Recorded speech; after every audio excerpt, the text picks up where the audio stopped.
Hello, my name is John, and today we'll be reading The Next Middle East War. Hezbollah, instructed by Iran, is setting the stage for a new and bloodier conflict with Israel, by Clifford D. May, Washington Times, July 4th, 2017.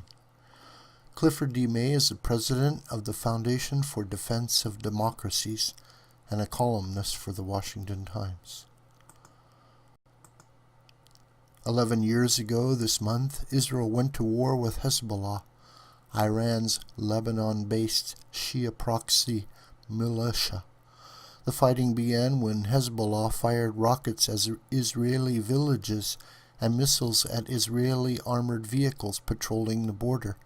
3 Israeli soldiers were killed, 2 were kidnapped and taken into Lebanon. They would be among the more than 1,000 people killed during the 34 days that followed.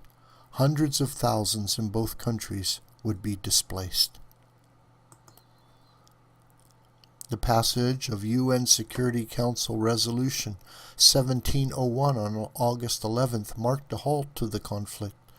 The United Nations Interim Force in Lebanon, UNIFIL, was expanded and granted the authority to use force to ensure that southern Lebanon became free of any armed personnel, assets, and weapons not under the direct control of the Lebanese government or UNIFIL. It soon became apparent that UNIFIL would fail to accomplish that mission. Today, Hezbollah has an estimated 150,000 missiles of varying ranges and accuracy pointing at Israeli villages and cities, about 10 times what it had in 2006. UNIFIL sees nothing, knows nothing, and of course does nothing. There has been one restraint on Hezbollah's rearmament. Israeli intelligence sometimes learns of Iranian shipments of advanced missiles. Airstrikes have destroyed at least some of these shipments en route. Now, however, Iran has a new plan. Over recent months, its Islamic Revolutionary Guard Corps, IRGC, has been building fortified underground missile production factories in Lebanon. We are fully aware of the factories. Defense Minister Lieberman told military correspondents in a briefing in Tel Aviv on Sunday. We know what needs to be done. We won't ignore the establishment of Iranian weapons factories in Lebanon. For the moment, the Israelis are giving diplomacy a chance. For example, by briefing members of the UN Security Council, warning that the next war is bound to be more destructive and bloodier than the last. Among the reasons, Hezbollah's presence now extends well beyond southern Lebanon. It has taken control of Beirut's port and airfields. It is the most powerful faction in Lebanon's government.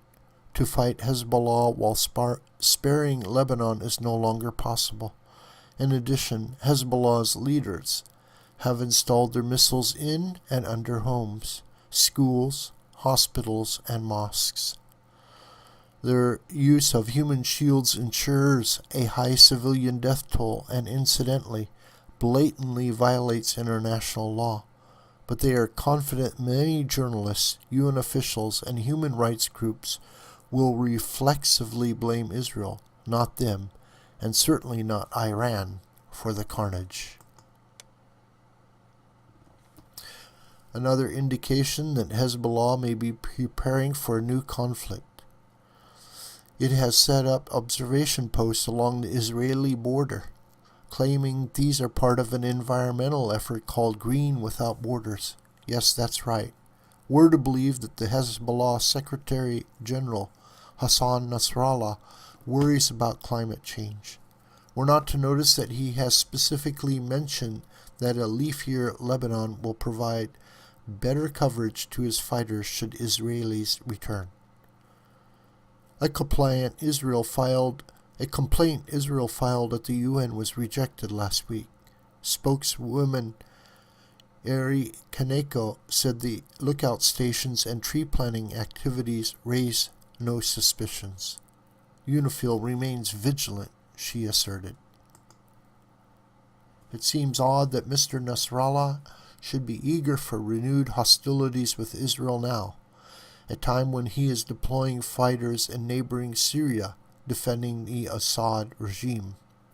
He may believe that in Lebanon, as in Syria, Hezbollah can be reinforced by foreign fighters. In a speech last month, he threatened to open Lebanon's borders to tens of thousands of Shia fighters from Iran, Iraq, Yemen, Afghanistan, and Pakistan. That too would be a clear violation of UN rules, but don't expect UNIFIL to respond. The smart money says Hezbollah will do as the rulers of the Islamic Republic of Iran instruct.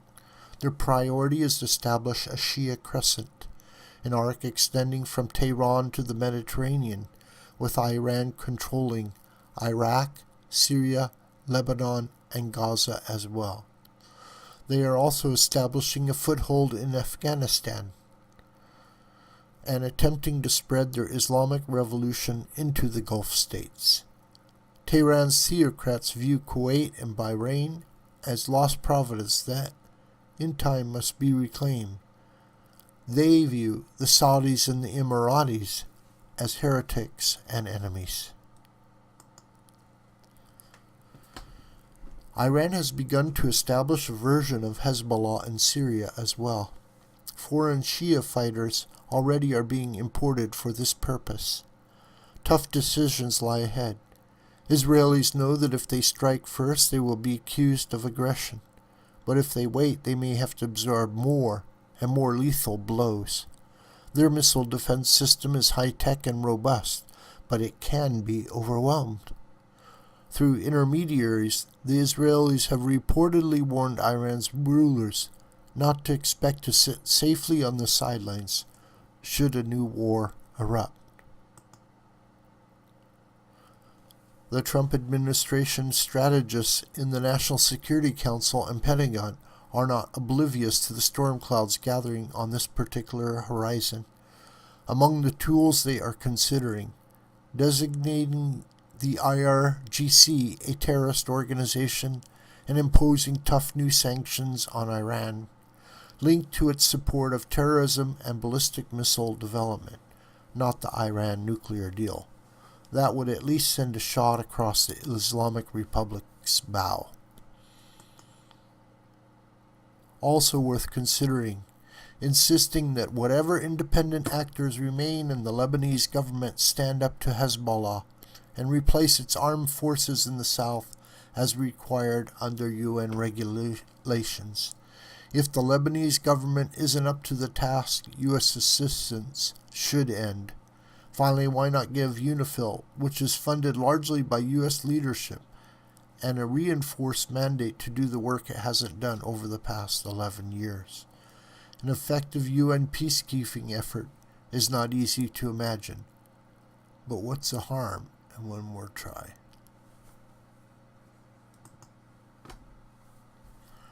This video is a production of the School of the White Crane. My name is John, and you can reach me through commentary on this video or through my Gmail listed here. Please share this video with family and friends and on social media. May God richly bless you.